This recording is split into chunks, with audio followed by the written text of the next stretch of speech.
ভারতের চেরাপুঞ্জি সহ আসাম মেঘালয়ে বৃষ্টিপাত কমে যাওয়ায় সিলেট অঞ্চলের নদ নদীর পানি ধীরে ধীরে কমছে। তবে সিলেটের ৭টি উপজেলা ও নগরীর অন্তত ৫ লাখ মানুষ ক্ষতির মুখে পড়েছেন।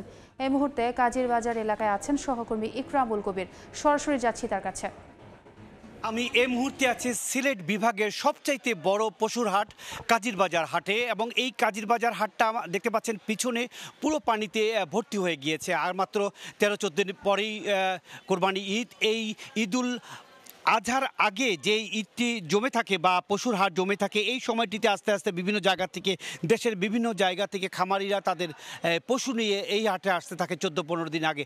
এখন পর্যন্ত পুরো হাট শূন্য রয়েছে, কারণ পুরো পানিতে ভর্তি হয়ে রয়েছে পুরো হাটটি। যার কারণে এই এলাকার যিনি ইজারাদার রয়েছেন, সেই ইজারাদার সহ এই এলাকার যারা ব্যবসা করার চিন্তা ভাবনা করছিলেন, তারা কিন্তু আতঙ্কের মধ্যে আছে, দুশ্চিন্তার মধ্যে আছে। খামারিরা বিভিন্ন জায়গা থেকে এখানে যারা আসবেন তারা খোঁজখবর নিচ্ছে পানি কমেছে কিনা, পানি কমার পরে তারা এখানে পশু নিয়ে আসবে। সেই অবস্থায় এখনও পৌঁছেনি, কারণ এখানে পশু নিয়ে আসার পরে যারা ক্রেতারা আসবে তারা এই পানি ডিঙ্গিয়ে প্রায় হাঁটু পরিমাণের পানি রয়েছে, পুরো হাট ভর্তি পানি। এখানে এসে পশু কেনার মতন অবস্থা আপাতত নেই। বলে রাখা প্রয়োজন যে আজকে দুপুরবেলা ১ সেন্টিমিটার বিপদসীমার ১ সেন্টিমিটার নিচে দিয়ে প্রবাহিত হচ্ছে সুরমা নদীর পানি।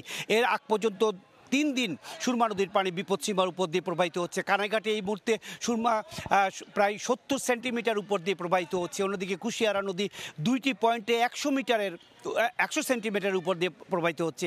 এই যে ৭০ সেন্টিমিটার উপর দিয়ে প্রবাহিত হচ্ছে কানাইঘাটে, সেখানকার অবস্থাও কিন্তু খুব একটা ভালো নেই। এখানে সুরমা নদী প্রায় বিপদসীমার ছুঁই করছে, তাও কিন্তু খুব একটা এই এলাকার ভালো নেই। অনেক নিচু জায়গা সিলেট অঞ্চলে প্রায় এরকম ১৫টি এলাকার এলাকা পানিতে ডুবে আছে। সব সিটি কর্পোরেশন এলাকার প্রায় ৫ থেকে ৭টা ওয়ার্ড এইভাবে মানুষ ভোগান্তির মধ্যে পড়েছে।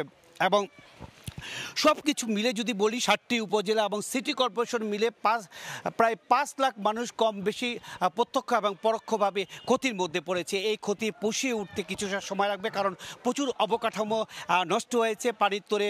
ভারতের যে উজান থেকে পানি নেমে এসছে প্রবল বেগে বুধবার, সেই পানির তোরে অনেক ঘরবাড়ি নষ্ট হয়ে গেছে, পথঘাট নষ্ট হয়ে গেছে।